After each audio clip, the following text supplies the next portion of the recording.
نحمده ونصلی علی رسول الکریم اما بعد. آج میں جس موضوع پر لب کشائی کی جسارت کرنے لگا ہوں وہ ہے لفظ اللہ.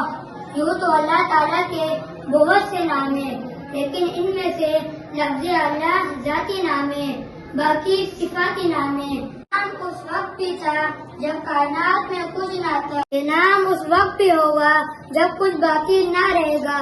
یہ نام کائنات کی روح ہے، آسمان اور زمین کی جان ہے. دنیا اس وقت تک قائم رہے گی جب تک کسی ایک زبان پر دنیا اس وقت تک قائم رہے گی جب تک کہ کسی ایک زبان پر بھی یہ مقدس نام جاری رہے گا. اگر کوئی ایک زبان بھی اللہ اللہ کہنے والی باقی نہ رہی، ساتھ عالم لپیٹ دی جائے گی، آسمان کی تندیریں بجھا دی جائے گی، زمین پناہ کر دی جائے گی، پھولوں کے تک اس پر خزاں آ جائے گی.